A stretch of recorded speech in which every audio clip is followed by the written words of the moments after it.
Hey Ndwanas, I hope you are keeping super good. And in my personal life, as much as we joke around, we play around, we tell our stories, we talk about the craziest things when it comes to our story time. But in my own personal life, there is nothing that I cherish more than children. Reason being, children are so innocent. Children are of very little fault. They make us very mad, especially if they're your children. They can do the craziest things that can make you absolutely mad. But they are so innocent. Their spirits are so innocent. They need our protection as their parents, as their elders. And, when a protection of a child is violated, I think that's a matter that I cannot joke around with. That's the reason that I have been so sort of vocal when it came to the Jocelyn Smith case. On TikTok, I think for more than a month, it was literally the only thing that I was speaking about. Because my whole heart and my whole intention was that let this girl be found and let this girl be placed in a proper home. And I think that for almost a month, if not more than a month, that had been the only thing that had been preoccupying my mind, that had been preoccupying my space. I wasn't really going into other social media platforms because I just wanted to be so updated with regards to what is happening to the Jocelyn Smith story. So once again, on Monday, the case went back to court. We saw Kelly, and Kelly being Jocelyn's mother, we saw her and her boyfriend Buta and Stefano and another culprit. All of them were in court and very well presented, very well put together, very well fed. They were just looking very well looked after. But anyways, what I'm trying to get to in this video is that me speaking so much about Jocelyn ended with so many people that were dropping their comments, that were dropping their views, highlighting Gayton McKenzie to me. Now, I knew Gayton before that. He's the president of the Patriotic Alliance, which is one of South Africa's political parties, and as well as Uambiza. So people are like, no, you know what? If you want current updates with people that are on the ground, people that are really trying to push for this case, check out Gayton McKenzie, check out Uambiza. I think that's where I now started, on a regular basis on the Blue and White site, I would always check, are there any updates? Are there any, because religiously, I don't want to lie, Gayton was giving us those updates. Same with Uambiza. He was even attending courts, and even at times when courts would get a bit rowdy, they didn't want Uambiza to go into court, and then people would now sort of like riot that no, at least let them allow our representative as the people's representative, who was Uambiza then, let them allow him into court so that he can give us an update, because that's what they've been doing. They've been giving updates religiously.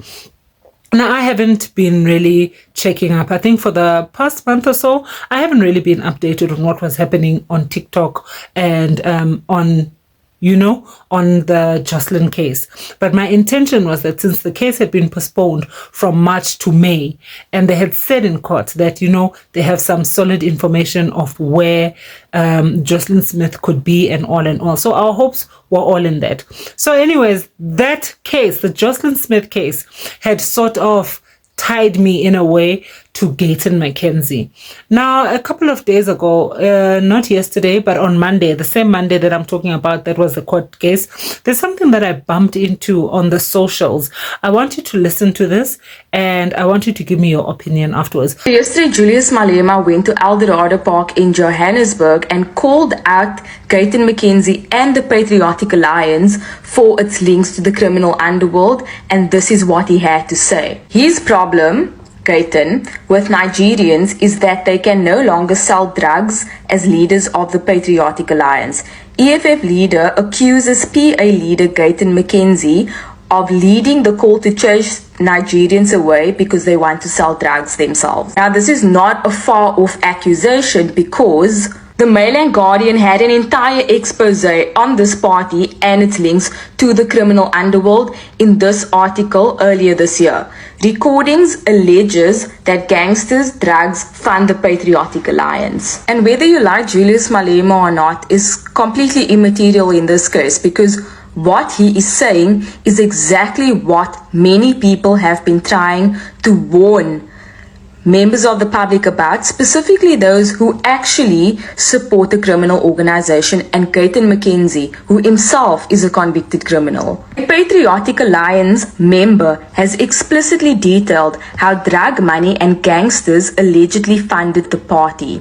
And if you go further down the article, it states that Gayton McKenzie actually involved himself in the trial of a Johannesburg gangster who was accused of fraud charges for allegedly running a Mercedes-Benz theft racket from inside prison, and that Gayton McKenzie is involved in gang wars. And there's a whole lot of other explosive claims in this article which you can read yourself. But let's look at this part when Eldorado Park leader, who sounded shocked, replies to a PA leader in this voice recording. He says, "So, is that how the PA is getting some of its money?" The PA leader responds, "Obviously, and this is not things I'm talking about by hearsay. This is proof that I am sitting with now in my hands."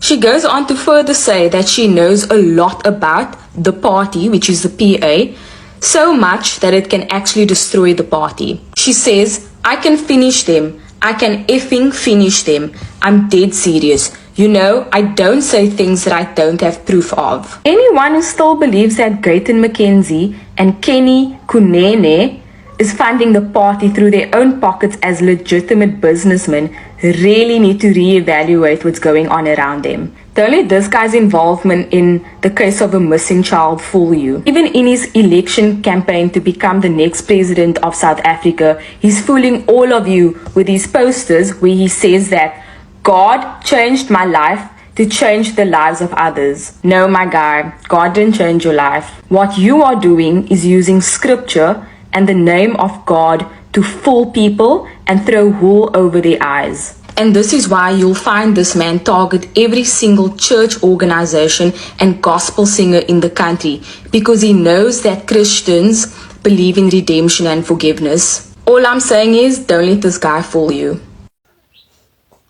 Now, those allegations are very damning. I mean, what this young lady is saying, it put a bit of a damper in my spirits, because I'm someone who hasn't voted. I think for the past 4 elections, I haven't voted, because I'm like, okay, what's the use? And then, looking into a new political party was something that was on the cards for me. And I just appreciated how hands-on Gayton was with this case. I just wish for younger people to run the country.